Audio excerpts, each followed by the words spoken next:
Welcome, Andrew. Thanks, Deb. Thanks for having me. It feels so honored to be having this conversation with you, and understanding your story and your background will be so powerful.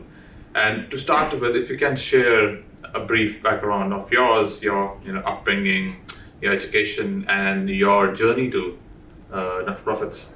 Yeah. So the short summary is I grew up in Brisbane. Again, very lucky in terms of part of a household, academic household. My father worked at the University of Queensland, and so I had Queensland is a great place to grow up. Brisbane's a great place to grow up. Great schools, education, and tons of sport and really active life.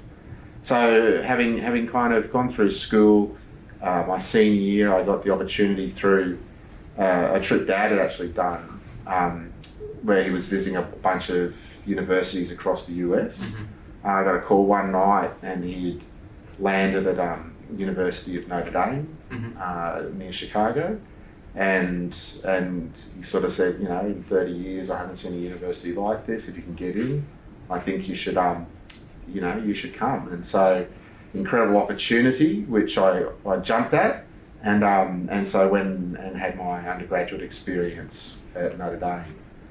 From there, came back to Australia after about 4.5 years, and then started a corporate career, initially with Telstra and Telco, and then moving into health insurance, ITS and process outsourcing, general insurance, superannuation, retail banking.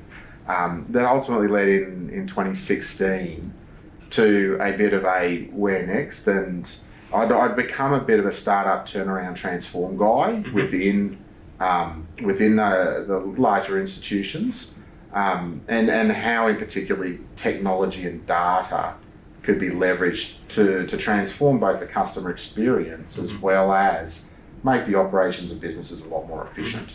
And so, having done that, but a lot of new venture and new ideas, innovation sort of starting to happen. Eric Ries, I think, had recently written his piece in terms of lean startup, and so I thought, well, there's really no better way to really understand what a startup world looks like than actually going and doing a startup thing. And so I went and on the one hand I bootstrapped a startup, which ended up being one of the world's biggest bucket list platforms, which was very interesting in the concept of goal setting, and really anchored on goal setting and how through the articulation of goals you have better outcome or better probabilities of achieving your life goals and outcomes. And then the second piece and startup that I then was really fortuitously worked in parallel has now become Leap-In, and that's where as you're doing one startup, which you're bootstrapping, you're also thinking about how do I pay bills. And so I was doing some work with the Uniting Church and Uniting Care Queensland, helping them get ready for changes in disability and disability sector and in aged care. And that's where I met Robin, my co-founder of Leap-In. And we just got talking about the fact that disability and the NDIS was going to present some incredible it was going to be life-changing. It was going to be this, the largest social reform we've introduced as a country since Medicare in 1983. Unbelievable opportunity to impact people's lives.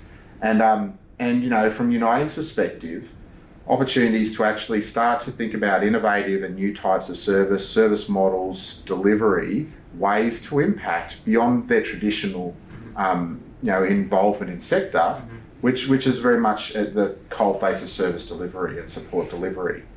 And so as we got talking, Robin has spent quite a piece of her career within different Uniting organisations across Queensland, New South Wales, Victoria. And so we put the idea through to Uniting in Queensland and New South Wales, and they backed us into it.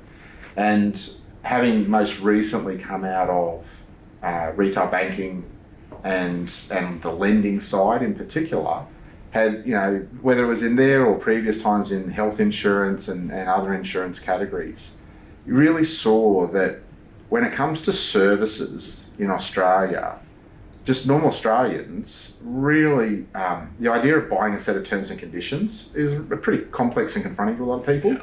More than 50% of people today, when they go to get a home loan, will use a mortgage broker because for a range of reasons. One, it's a really complex, purchase decision and a really big life-changing one.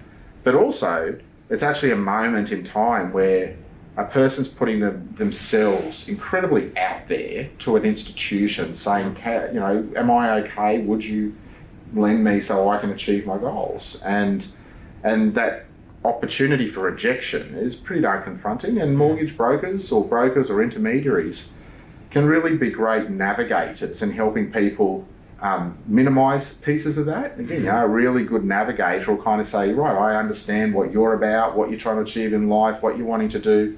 I know that these guys rather than these guys actually would probably line up best for you. So why don't we go and have a talk to them and see how that works out? And so when we're thinking about the NDIS and looking at the new value chain and the roles like support coordination and plan management, you can see a lot of parallels in terms of the intent of those roles and the potential for them to actually take the complexity for so many people and the confrontation that we knew people were going to face as they were trying to navigate a new social insurance scheme, to just make it a bit easier and help them with the pathway pieces, but also then once they were in, to help them recognising that they'd be receiving these funding packages, to make it easy in terms of how to administer them and take the admin out of their life so they could actually get on with living life.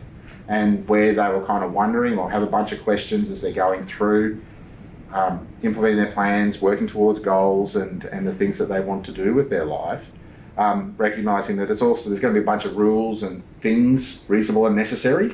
And so, a place where they can go and say, is this all right? I want to do this, is that going to be all right? Or should I be thinking about something else? And have someone who can, person to person, really kind of give them some advice and direction. So that's how I landed where I am. That's good.